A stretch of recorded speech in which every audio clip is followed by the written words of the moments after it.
Well, this is a second chapter in the Girl and Me series. This is Deanna and Me. Now we're going back to the same school. We're going back to 1985, in which I had met Deanna and have some inspiration. Slightly happier music. Nothing, I guess. So this was at Perez School. I'll describe her a little bit to you. She kind of like looks like Dora the Explorer, just the way she would be kind of wearing purple and blue all the time. She wore pigtails. I mean, the way she carried herself. I mean, her complexion. She's Latina. I'm Latino, so she kind of like me, but more like Ashley from WarioWare. You know, she's kind of had those big pigtails and just a purple dress and everything, Latina. So that's what Deanna looked like. So that was Deanna and Me. And during our school time, and this was about the first or second grade, we would play house. Okay, so there's like a dollhouse, and we had different figures, a little car. Mommy and Daddy would come home, and I remember using these meeples. I mean, meeples was a thing back in the '80s. You know, we used those little toys to indicate Daddy and Mommy, I guess. So that's what we used. Anywho, so that's what we spent most of our time. She was very pretty. She looked like Dora the Explorer, but with the Ashley pigtails. Deanna and I didn't talk very much.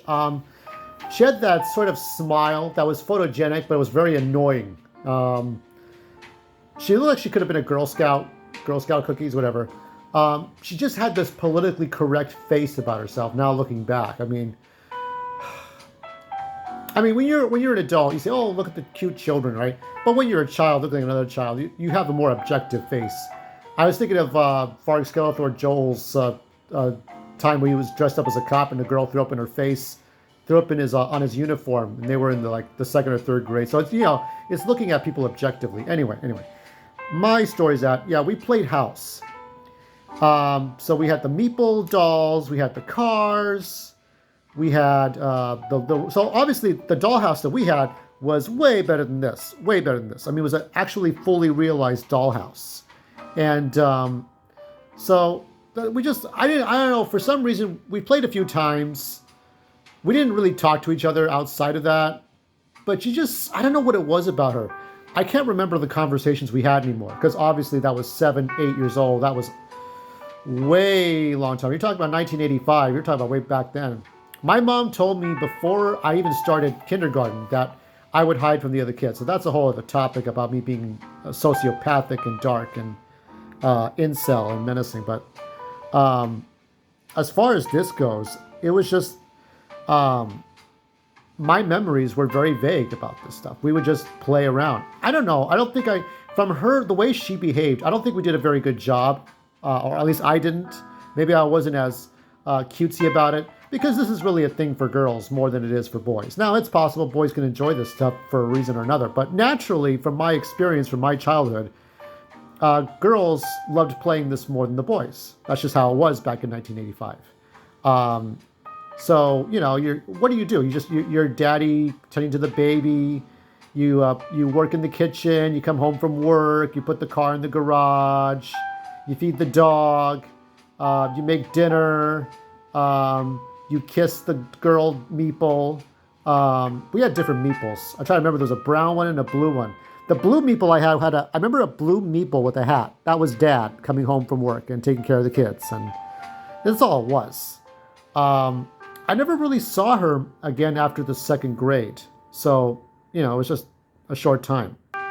Now, would I care to see her again? I don't have much to say to her, really.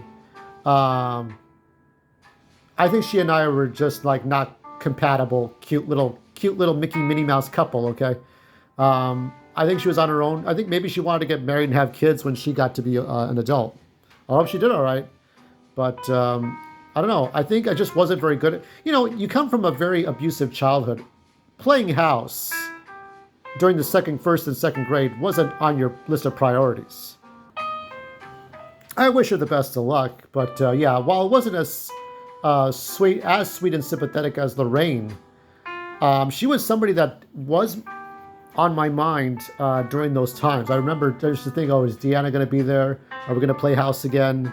My dad was going to work at the time, coming home late, going to work early, working at a, like when Homer Simpson goes, like during the Christmas special when he would check to see if the needle would go this way or that way at the nuclear power plant. So, and my mom was working at McDonald's, and my sisters were going to an all-girls school. So this is when I knew Deanna. So, um, yeah. Let me ask you, did any of you ever play house with the girl when you were in kindergarten or first grade? What was that like? Did she get mad at you? Did she scream? Did you scream? Did you throw the dolls in the dollhouse and fuck this? I'm not, your exact words were fuck this, I'm not doing this. And then the teacher's like, give you a good pop in the teeth. Yeah, they can't hit the students no more, but yeah, it was a different time. Wow, it was a different time. Had the bloody noses. I remember some stupid kids in my class. I wasn't very good at roller skates. I wasn't good at a lot of things. I remember a time my teacher would so like we had fire drills, and then my teacher would fake these fire drills and act like she's injured. But I didn't know fact from fiction back then. I was not understanding things at 7, getting going on 8 years old yet. But yeah, anyway, next time will be Genevieve, and that'll be 1980. I'm going to say 1988. It's a different time, or maybe 1989. I'll say 1988, but that was a shorter time, but something worth noting about. That'll be next time.